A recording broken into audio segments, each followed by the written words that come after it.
जब सैकड़ों सांपों का झुंड अचानक अयोध्या पहुंचा तो कहा गया कि उनका संबंध नाग जगत से है, क्योंकि राम मंदिर के प्राण प्रतिष्ठा से पहले अचानक इतने सारे चमत्कार क्यों हो रहे हैं। सबसे पहले राम मंदिर के आसपास गिद्धों और भालुओं का झुंड दिखाई दिया, जिन्हें जटायु का वंशज बताया गया। इसके बाद अचानक अयोध्या में जामवंत के प्रतीक भालू नजर आए।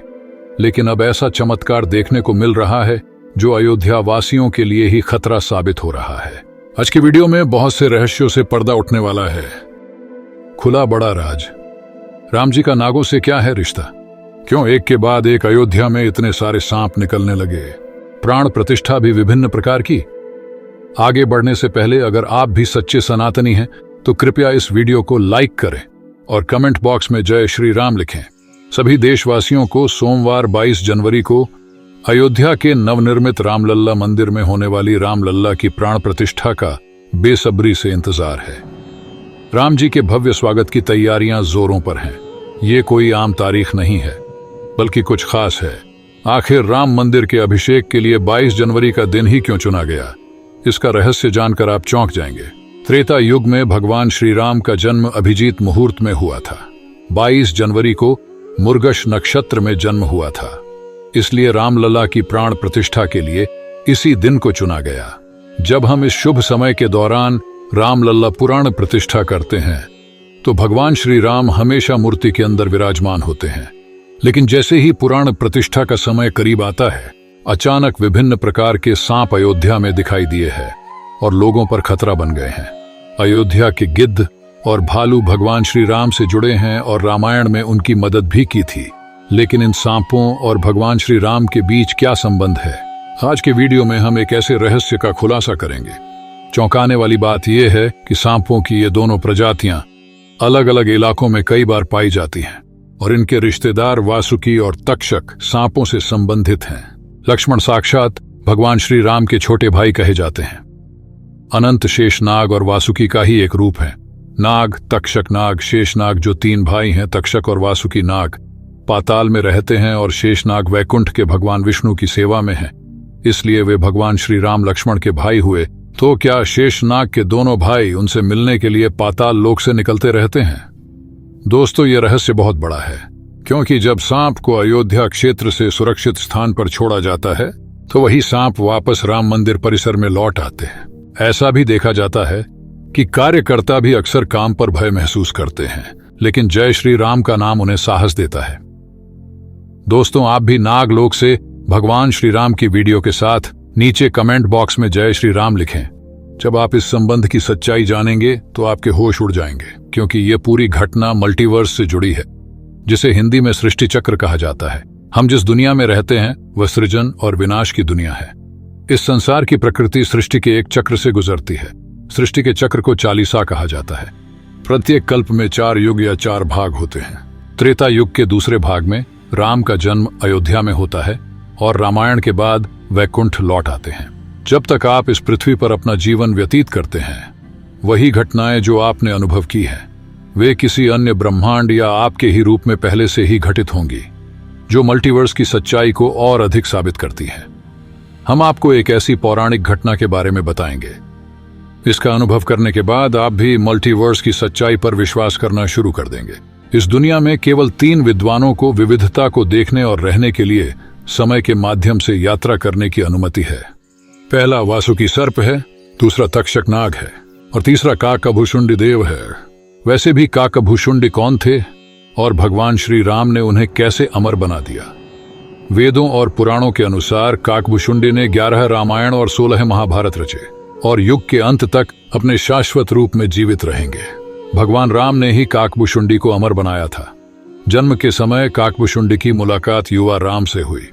भगवान ने उनके साथ खेला और उनको पकड़ने की कोशिश की। जब समय आया, काकभुषुंडी ने भगवान का चेहरा देखा। उन्होंने ईश्वर को न जान पाने के लिए माफी मांगी। काकभुषुंडी के प्रेम और त्याग से प्रसन्न होकर भगवान राम ने उन्हें आशीर्वाद दिया कि काकभुषुंडी को काल देवता कभी मार नहीं सकेंगे और इस प्याले के अंत तक जीवित रहेंगे। वह एक कौवे की तरह है। वह इसलिए जीवित रहे क्योंकि जब भी भगवान राम का जन्म हुआ, उन्हें भगवान राम के करीब रहने का अवसर मिला। वह अयोध्या जाते हैं और भगवान राम को एक बच्चे के रूप में बढ़ते और खेलते हुए देखते हैं। यह भी संभव है कि काका भुशुंडी भी अयोध्या में मौजूद हों और राम मंदिर का निर्माण कार्य अपनी आंखों से देखते हों। यदि आप चाहें तो आप किसी भी कल्प पर जा सकते हैं। उदाहरण के लिए ब्रह्मांड में कोई समय के माध्यम से यात्रा कर सकता है और राम मंदिर के अभिषेक से पहले ही अचानक अयोध्या में सांप पाए जाते हैं, इसलिए उन्हें केवल वासुकी और तक्षक नाग के साथ जोड़ना गलत होगा। फॉलोअर्स तो बच जाएंगे, लेकिन कई लोग ऐसे भी होंगे जो मल्टीवर्स पर अब भी विश्वास करने को तैयार नहीं है। जिस तरह दुनिया में आने वाले हर व्यक्ति की मृत्यु अपरिहार्य है, उसी तरह मानव रूप में जन्म लेने वाले भगवान के अवतारों का भी अंत निश्चित समय पर होता है। समय आने पर उन्हें भी अपने प्राणों की आहुति देनी होगी। इसी प्रकार भगवान श्री राम भी इस संसार को छोड़कर विष्णु लोक लौट आए। भगवान श्री राम की मृत्यु में सबसे बड़ी बाधा उनके प्रिय भक्त हनुमान थे। एक दिन राम जी को एहसास हुआ कि उनकी मौत का समय आ गया है। वह जानते थे कि जो पैदा हुआ है उसे मरना भी है। वैकुंठ लोक में प्रवेश करने के लिए हनुमान को बाहर लाना पड़ा, इसलिए राम ने महल के फर्श में एक छेद के माध्यम से अंगूठी गिरा दी और हनुमान से इसे ढूंढकर अपने पास लाने को कहा। हनुमान ने अपना रूप छोटा करके एक बहुरे का आकार कर लिया। वह छेद केवल एक गड्ढा नहीं था, बल्कि एक सुरंग का रास्ता था। जिस सुरंग में हनुमान जी गए थे, वो सुरंग सांपों के शहर नागलोक तक जाती थी। हनुमान जी नागों के राजा वासुकी से मिले और यहाँ आने का कारण बताया। वासुकी हनुमान जी को नागलोक के केंद्र तक ले गए, जहां अंगूठियों के पहाड़ का ढेर लगा था। वासुकी ने कहा, यहां तुम्हें राम की अंगूठी जरूर मिल जाएगी। हनुमान जी उलझन में थे कि वह अंगूठी कैसे ढूंढ सकते हैं। यह भूसे के ढेर में सुई ढूंढने जैसा था, लेकिन सौभाग्य से उन्होंने जो पहली अंगूठी चुनी वह राम की अंगूठी थी, और उन्हें आश्चर्य हुआ कि उन्होंने जो दूसरी अंगूठी चुनी वह भी राम की अंगूठी थी। वास्तव में वो सारी अंगूठी उस ढेर में सब एक जैसी थी। इसका क्या मतलब है, वो सोच में पड़ गए। जिस दुनिया में हम रहते हैं वो शुरू भी होता है और प्रलय के साथ उसका अंत भी होता है। प्रत्येक कल्प में सभी 4 युग आते हैं और समाप्त होते हैं, और प्रत्येक सत्य युग के अंत में एक बंदर उस अंगूठी का पीछा करता है और राम पृथ्वी पर मृत्यु प्राप्त करते हैं। यह सत्य है कि अंगूठियां गिरती रहीं और कुछ समय बाद भी गिरती रहीं। भविष्य की राम सिरिंगों के लिए भी काफी जगह है। हनुमान जी जान गए थे कि रींग पर्वत से दुनिया में उनका नाम और साक्षरता का प्रकट होना कोई अकेली घटना नहीं है। यह मल्टीवर्स का रहस्य था। राम जी उन्हें समझाना चाहते थे कि मृत्यु को रोका नहीं जा सकता। राम मृत्यु प्राप्त करेंगे और दुनिया खत्म हो जाएगी, लेकिन हमेशा की तरह दुनिया फिर से बनेगी और राम भी पुनर्जन्म लेंगे। इस घटना के बाद भगवान श्री राम सरयू नदी में समाहित हो गए। उनके साथ ही अयोध्या के हर निवासी सरयू नदी में समाहित हो गए। यहाँ तक कि अयोध्या के कीट पतंगे, पक्षी और जानवर भी सरयू नदी में समाहित हो गए। ऐसा कहा जाता है कि अयोध्या में जितने भी रहिवासी रह रहे थे वो सभी देवी देवताओं के ही अंश थे, जो प्रभु श्री राम की लीला को अपनी आंखों से देखने के लिए निवासी की तरह रह रहे थे। कल जब रामायण समाप्त हुई तो वे भी भगवान श्री राम के साथ अपने स्थान को लौट गए। केवल अयोध्या की भूमि बची, और ये देश कई सालों तक ऐसा ही रहा। बाद में श्री राम के पुत्र महाराज कुश ने अयोध्या का पुनरुद्धार किया। कहा जाता है कि इसका वर्णन कालिदास के ग्रंथ रघुवंश में मिलता है। रामायण के अनुसार कुश ने ही सबसे पहले पत्थर खंभों वाले मंदिर का अपने पिता श्री राम की पूजनीय जन्म स्थान पर निर्माण करवाया था। जैन परंपराओं के अनुसार राष्ट्रदेव द्वारा अयोध्या की फिर से स्थापना की गई। भविष्य पुराण के अनुसार उज्जैन के राजा विक्रमादित्य ने ईसा पूर्व वर्ष में दूसरी बार खंडहर हो चुकी अयोध्या का पुनर्निर्माण कराया था। धार्मिक ग्रंथों के अनुसार उन्होंने अयोध्या में सरयू नदी के लक्ष्मण घाट को आधार बनाकर 360 मंदिरों का निर्माण करवाया था। वो भगवान विष्णु के परम भक्त थे और इसीलिए उन्होंने श्री राम जन्मभूमि पर एक भव्य मंदिर का निर्माण करवाया था। हिंदू पक्ष का दावा रहा है कि बाबर से पहले भी मुस्लिम आक्रमणकारी सालार मसूद ने 1833 में जन्मभूमि मंदिर को नष्ट कर दिया था।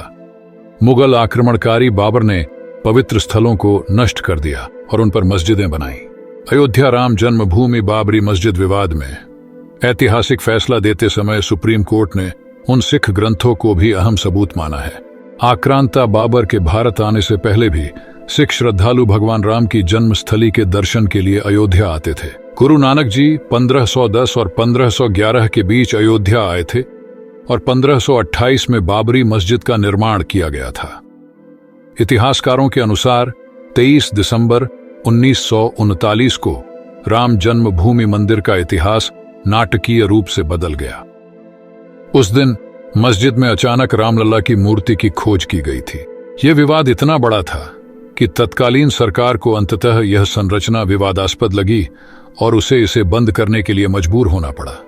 ढांचे के अंदर प्रार्थनाएं बंद हो गईं, लेकिन बाहर राम मंच और बाकी परिसर में पूजा जारी रही। 6 दिसंबर 1992 को अयोध्या में राम जन्मभूमि आंदोलन के समर्थन में सैकड़ों की संख्या में स्थानीय राम सेवक इकट्ठा हुए थे और उन्होंने ही विवादित ढांचे को ध्वस्त कर दिया था। भगवान रामलला भवन से निकलकर अस्थायी तंबू के पास पहुंचे। यानी राम मंदिर का इतिहास बहुत बड़ा है। ये कई लोगों के संघर्ष की कहानी है और कई राम सेवकों के बलिदान का प्रतीक है। हालांकि हम इस युद्ध में भाग लेने में असमर्थ थे, लेकिन हम भाग्यशाली थे कि हम मंदिर के निर्माण को अपनी आंखों से देख सके। अगर आपको आज का विशेष वीडियो पसंद आया तो इस वीडियो को लाइक और हमारे चैनल को सब्सक्राइब करके सच्चे सनातनी बने। जय श्री राम।